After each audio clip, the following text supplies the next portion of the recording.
Hello, this video is to show instructors how to approve a proctoring request through the Access CAS portal.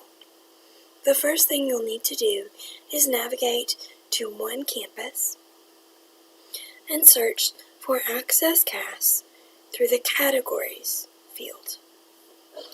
Please select Faculty Access CAS and sign in to one campus. Once you've done these two things, you'll be taken to a home screen that looks similar to this one. The first thing you'll need to do to access a student's proctoring request is navigate to the Courses tab found on the left side of your screen. The Courses tab is symbolized by an apple icon. Please select the Courses tab.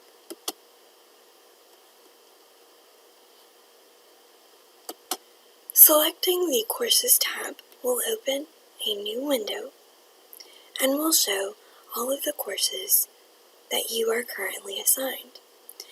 You may filter your courses by keyword or semester, or you may scroll down to view those courses. For this video, we'll be using the CAS Test Course Spring 2022. To access any proctoring requests, we will need to click on the course for which the proctoring request was submitted. Please select the course. Selecting the course will open a new window showing course details, enrolled students, student proctoring request, and course notes. Please select the Student Proctoring Request tab shown on the top of your screen. The Student Proctoring Request tab is third from the left. Please select it.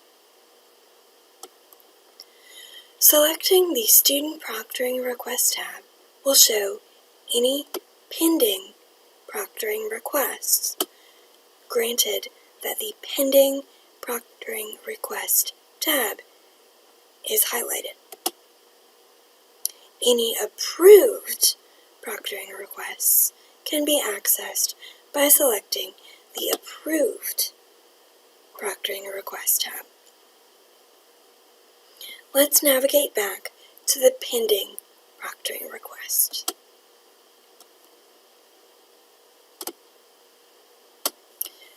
To access an individual student's proctoring request, you will need to select their name. Please note that you will need to fill out one proctoring request per student.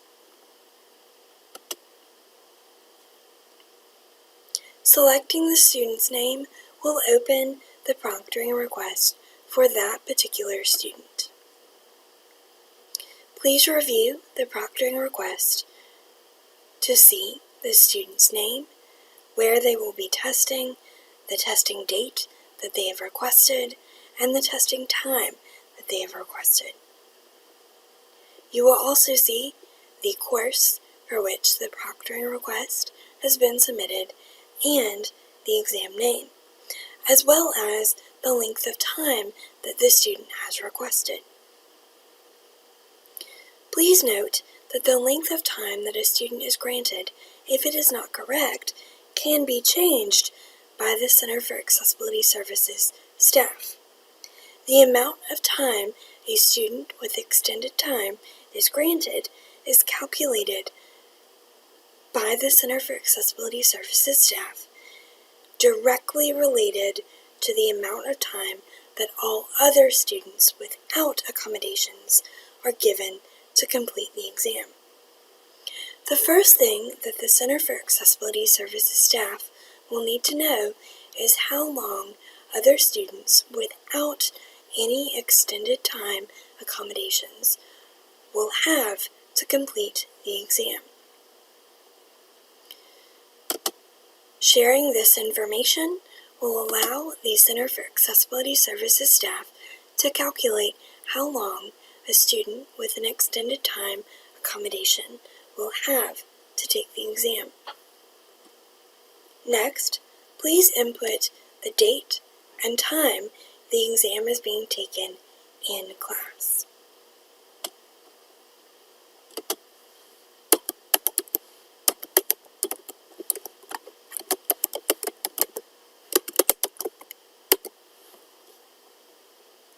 If there are any comments that you would like to share with the Center for Accessibility Services staff, please use the Faculty Comments area to share that information.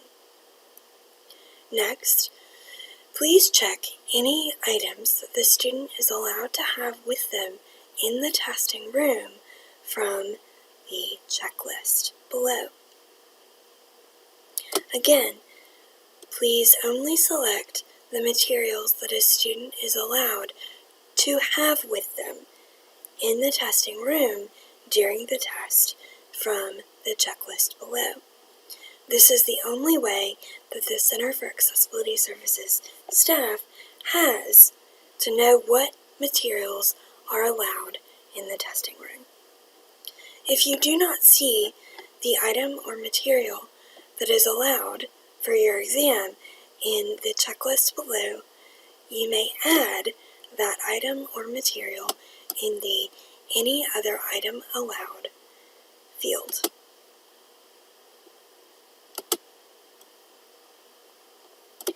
Next, please select how you will drop off the exam to the Center for Accessibility Services.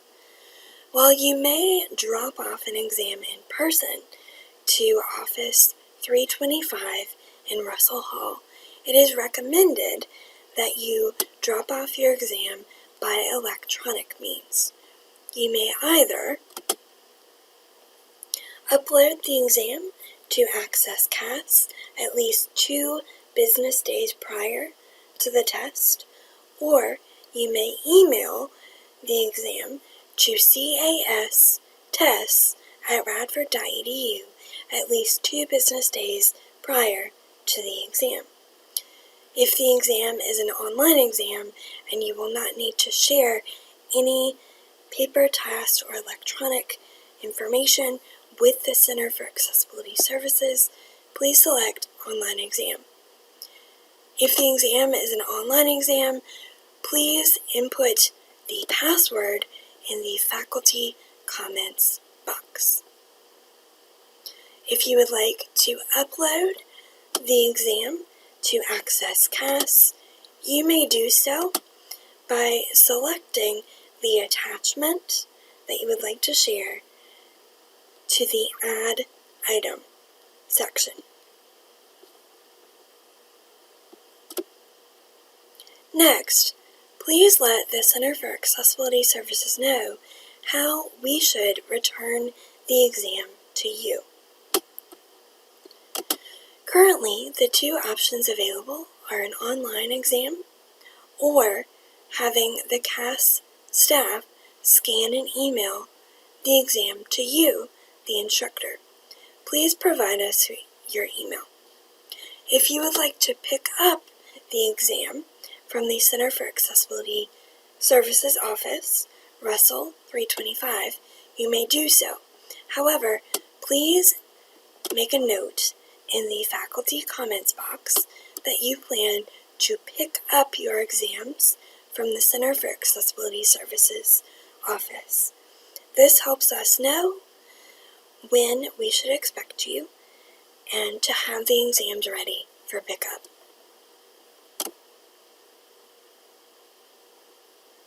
Next, you will either approve or deny the testing appointment. Please select yes or no.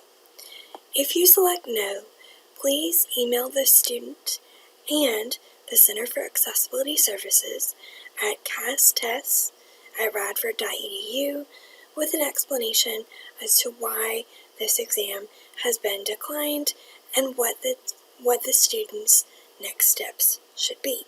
For example, should they reschedule their test for another time or day?